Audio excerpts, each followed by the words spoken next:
कुरान ने भी फैमिलीज पे गुफ्तगू की है। कुरान की निगाह में फैमिली कैसी होनी चाहिए। पहली आयत, खलक़ लकुम अज़वाजन लितस्कुनु इलैह।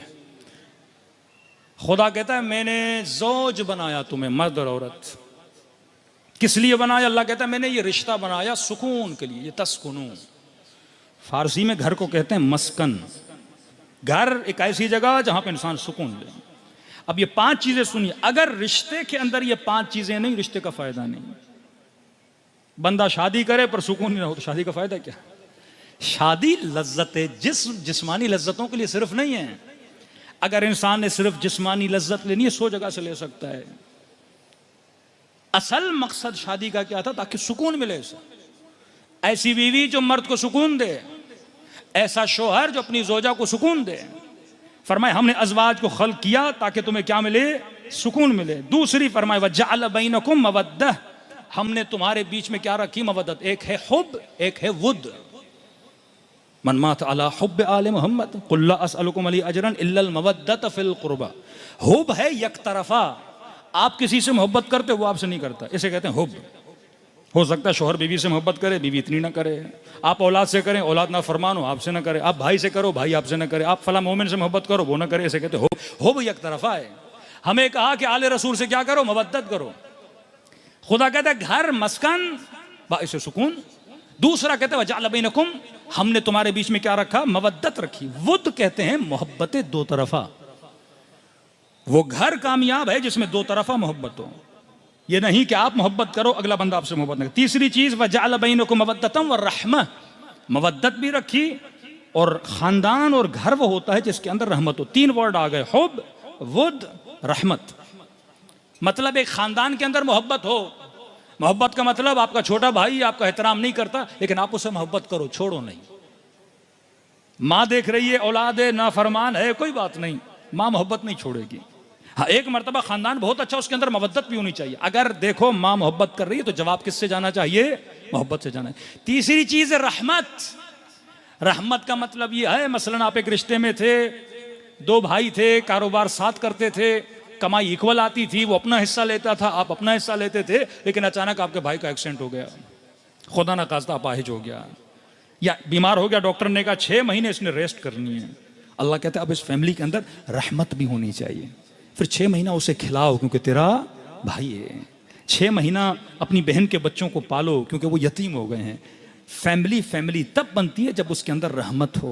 अगर वो नहीं कमा पा रहा तो उसकी मदद कर। अगर वो तुझसे मोहब्बत करता तो उसके साथ बदले में क्या कर? मवद्दत कर। चौथी चीज फरमाया कुर्रत आयुन जअलना मिन अज़वाजना व ज़ुर्रिय्यातना कुर्रत आयुन।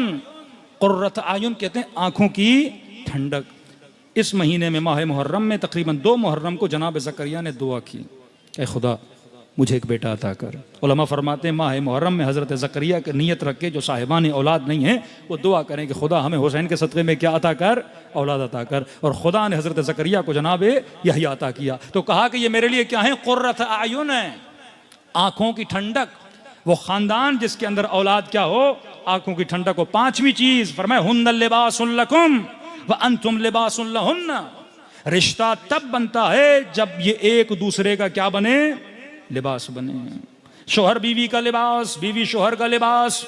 अब लिबास की मिसाल क्यों दी? कोई और मिसाल देता कुरान मजीद, लेकिन ये कुरान हिकमत की किताब है। अल्लाह ने कौन सी मिसाल दी? लिबास। लिबास इंसान के लिए बाइस ज़ीनत है। आप लिबास क्यों पहनते हैं? क्योंकि आप उससे खूबसूरत लगते हैं, जेंटलमैन लगते हैं। अच्छा लिबास पहनेंगे, गंदा लिबास पहनेंगे आप बुरे लगेंगे। फरमाया बीवी शोहर का लिबास, शोहर बीवी का लिबास। ये घर तब बनता है जब एक दूसरे के लिए क्या बनो? बाइसे लिबास बनो, एक दूसरे की खूबसूरती का बाइस बनो। दूसरी चीज लिबास क्या है? अगर गर्मी का मौसम है तो मैंने नाजुक अबा पहनी हुई है, अगर मोटी अबा पहन के आऊं तो कहेंगे मौलाना ने लिबास मुनासिब नहीं पहना। कल मैं स्वेटर पहन के आ जाऊं कहेंगे मौलाना हो सकता है कोई मसला हो गया इनके साथ कि इतनी गर्मी में स्वेटर पहनकर आ गए हैं। तो लिबास मुतनासिब बफसल, मुतनासिब होता है मौसम के साथ। अगर गर्मी का मौसम है तो लिबास नाजुक, अगर सर्दी का मौसम है तो लिबास गर्म होना चाहिए। अब रिश्ते ये सिर्फ मियाँ बीवी की बात नहीं है, हर रिश्ता, भाई बहन, माँ बहन। अब अचानक बीवी बहुत गुस्से में, तो यहाँ शोहर को ठंडा होना चाहिए। हाँ, गर्म मौसम लिबास ठंडा। शोहर गर्म हो गया, गुस्से के अंदर आ गया, बीवी को क्या होना चाहिए? ठंडा होना चाहिए। जवान बेटा 14 साल का 15 साल का गुस्से में आ गया। बाप को ठंडा होना चाहिए। यहाँ पे जितना अपनी नस्लों के साथ गुस्सा करोगे, जवान की तरबियत सही नहीं करोगे, ये क्या बनेगा, जाके जिद्दी बनेगा। इस्लाम तरबियत का पैगाम देता है। हमारे उस्ताद मुअज़्ज़म कहते हैं कि एक बच्चा था, अब इस्लाम में जमात का मसला बड़ा सवाब है, 5, 6, 7वीं मजलिस इस पे मैं जिक्र करूंगा। कहते 6 साल का बच्चा सुबह की नमाज इसको नींद से उठा के घसीटते हुए कहाँ लेके आ रहा है, मस्जिद में लेके आ रहा है। अब ये मस्जिद के पेश हम इसको समझा रहे हैं कि नहीं नहीं, नमाज की बड़ी फजीलत है, अभी से सीखेगा। अब बच्चे के लिए नींद बड़ी अजीज है, नींद से बड़ा प्यार होता है। अब आप उस नींद से उठा के 7 साल 6 साल का बच्चा है, किसने का जमात में ले जाओ। इस्लाम कहता है 7 साल के बाद थोड़ी सख्ती और इसको आहिस्ता आहिस्ता चीज़ों को सिखाओ, ये नहीं कि उस चीज़ से बेजार हो जाए। कहते हैं मौलाना वल्लाह ये बच्चा जब मैट्रिक और इंटर में आया, इसने पूरे नमाजियों का जीना मस्जिद के अंदर हराम कर दिया।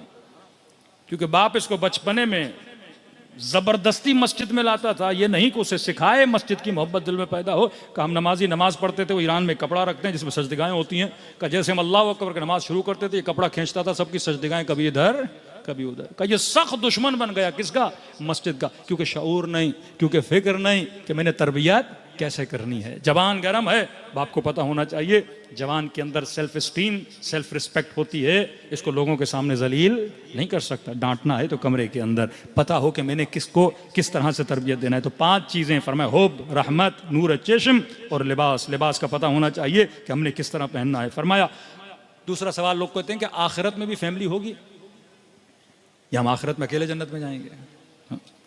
कुरान आखिरत की फैमिली का भी जिक्र करता है। यहां पे अगर अच्छी फैमिली रखोगे तो आखिरत में भी विद फैमिली जाओगे। फरमाते कुरान में सूरह तूर 31 और 23, अल्लज़ीना आमनू मुमिनन वत्तबअहुम अलहक़ना बिहिम ज़ुर्रियतहुम। कहते हैं ये माँ बाप जब जन्नत में जाएंगे, अब बाप है माँ है, इनका नंबर 100 नंबर मिला तो सीधा जन्नत। लेकिन बच्चा मसलन बेनमाजी था, बेटी हिजाब नहीं करती थी, नाफरमान थे, गुनहगार थे, अब इनकी जन्नत में एंट्री नहीं हो रही। देख रहे हैं हमारे बच्चे आ रहे हैं मुख्तलिफ अजाब में मुब्तला, तो अल्लाह को कहेंगे परवरदिगारा ये औलाद मेरे दिल की चैन थी, ठंडक थी। एक है यौम क़यामत, यौम यफ़ुर्रुल मर्उ अन अख़ीह, जब हिसाब व किताब होगा तो बाप भी बेटे से भागेगा, बेटा भी भाग से भागेगा, बहन भाई से भागेगी। हिसाब व किताब है, कुछ मांग न ले मुझसे, क्योंकि मेरी जेब खुद खाली है, मैं इसको क्या दूंगा। वहां नफसी नफसी नफसी, हर बंदा अपने नफ्स के पीछे होगा कि मैं खुद बच जाऊं। लेकिन जब जन्नत पहुंचे, अब होगा कि भाई बेटे का क्या हुआ, अब होगा बेटी का क्या हुआ। तो अल्लाह को कहेंगे परवरदिगारा हम चाहते हैं कि हमारे साथ आए। तो आवाज़ खुदावंद आएगी मलाइकों का, अलहक़ना बिहिम ज़ुर्रियतहुम। ये जो नेक मोमिनीन हैं, खुदा कहेगा कि इनके बच्चों को इनकी तरफ भेज दिया जाए। यहाँ पर इमाम जाफ़र सादिक़ अलैहिस्सलातु वस्सलाम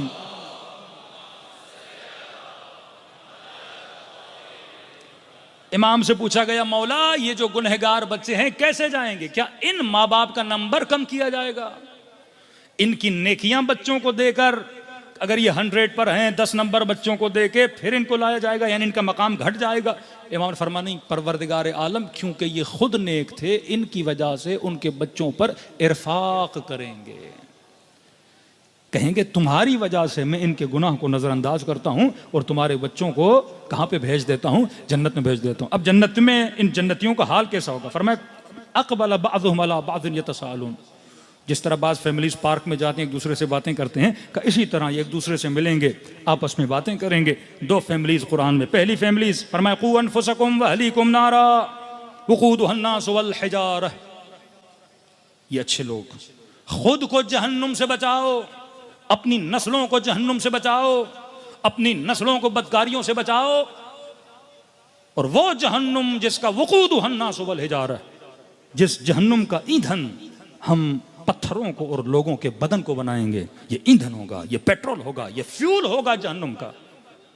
जहन्नुम का फ्यूल कोई और नहीं, ये गुनहगार इंसानों का बदन है जो जहन्नुम में डाला जाएगा। अब फरमाया जिसने अपने नस्ल को और बच्चों को जहन्नुम से बचाया, वो फैमिली कौन सी है, वो करबला में मौजूद है, असहाब इमाम हुसैन में। मिसाल जनाब यजीद इब्न सुबैत, बसरे के रहने वाले हैं। अल्लाह ने कई बेटे दिए लेकिन 2 बेटे इनके साथ चले। ये नहीं कि बेटों को ज़बरदस्ती करते, दावत दी मैं हुसैन की मदद के लिए जा रहा हूँ, 2 बेटों ने कहा बाबा हम आपका साथ देंगे। चंद लोगों के साथ मक्के पहुँचे, इमाम हुसैन का साथ दिया, करबला तक इमाम हुसैन के साथ चले। यौम आशूर अपने बेटों को जनाब यजीद इब्न सुबैत ज़ियारत नाहिया पढ़ते हो, अस्सलामु अलैका या यजीद इब्न सुबैत व अला वलदै अब्दुल्लाह व उबैदुल्लाह। ये कौन सलाम कर रहे हैं? फर्जंद रसूल। हमारे उस्ताद कहते जब करबला में जाता हूँ, कहते हैं सारे लोग इमाम हुसैन के ज़रिए पे बड़ा रश होता है, जाना मुश्किल होता है। तो कहते हैं मुझे पता है इमाम हुसैन के पास रश बहुत है, क्योंकि इतने लोग इमाम हुसैन के पास जा रहे हैं। तो कहते हैं मैं चला जाता था जनाब यजीद इब्न सुबैत के पास और कहा अस्सलाम वालेकुम यजीद इब्न सुबैत, तुम पर सलाम हो, तुम्हारे दो बच्चों पर सलाम हो। अब का मौला हुसैन के पास रश बहुत है, तुम्हारे पास रश कम है। ये भी बाबुल हवाइज है ना, अहले बैत ने अपने असहाब को अपना बाब बनाया है, दरवाजे हैं। तो मैंने कहा कि इमाम हुसैन के पास रश बहुत है, लोग बहुत गए, आप क्योंकि असहाब इमाम हुसैन हो तो यहाँ रश कम है, तो मैं अपनी हाजत आपके पास लेकर आया हूँ, क्योंकि आप मौला हुसैन के करीब हो, मेरी हाजत इमाम हुसैन तक पहुंचा दो ताकि अल्लाह मेरी दुआ को क्या करे, कबूल करे। फिर कहते मैं इनके लिए 2 रकात नमाज पढ़ता था और खुदा मेरी हाजत रवाई कर देता था। ये वो जिन पे इमाम हुसैन क्या करें, सलाम करें। नाम यजीद है, जब लानत भेजें तो ये भी जहन में रखें वो यजीद कौन है और ये यजीद कौन है। कुछ ऐसे भी थे हमारे यहाँ, जंग के किरदार और जंग फिक्र अफकार है, इन्होंने कुर्बानी दी। दूसरी फैमिली, एक फैमिली जिसने अपने नफ्स को बचाया, अपनी नस्लों को बचाया और जहन्नुमी न बने और जन्नती बने, जैसे जनाब यजीद इब्न सुबैत उनके बेटे। दूसरी फैमिली इन्नल खासिरीन अल्लज़ीन खसिरू अनफुसहुम व अहलीहिम, अल्लाह कहता है बदबख्त हैं वो लोग जो खुद भी खसारे में गए, अपनी फैमिलीज को भी खसारे में लेकर गए। इनमें मिसाल है उमर साद की, इसका बेटा जवान बेटा, इसका बदबख्त का बेटा हफ्स, अब खुद तो जहन्नुमी बना लेकिन अपने बेटे को भी करबला लेकर आया। और बेटा भी इतना बदबख्त कि जब इसका बाप कभी डगमगा जाता था कि आगे बढ़ूं कि नहीं बढ़ूं, ये अपने बाप को अप्रिशिएट करता था कि आगे जाओ। और ये वो फैमिली है जो जहन्नुमी बनी। जनाब मुख्तार जब उमर साद के पास है, ये बिस्तर में लेट रहा था और इसको अपने बिस्तर में ही जनाब मुख्तार ने कत्ल किया। जब इसको कत्ल किया तो इसके बेटे ने शोर मचाना शुरू किया। अब हाफिज जो इसका बेटा है, जनाब मुख्तार उसका मामू है, सगा मामू है। जब इसने शोर मचाना शुरू किया कि मेरे मामू होते हुए तुमने मेरे बाप को मार दिया, तारीख लिखती है मुख्तार ने इसका भी गला काट दिया।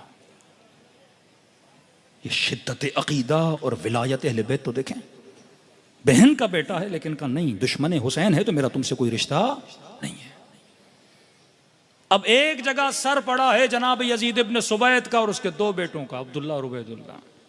तसव्वुर करें दूसरी जगह पे सर पड़ा है उमर साद का और उसके बेटे का हफ्स का। ये 2 फैमिलियां हैं, एक जो जन्नत की तरफ रवाना हुए, दूसरे जो जहन्नुम की तरफ भेजे गए।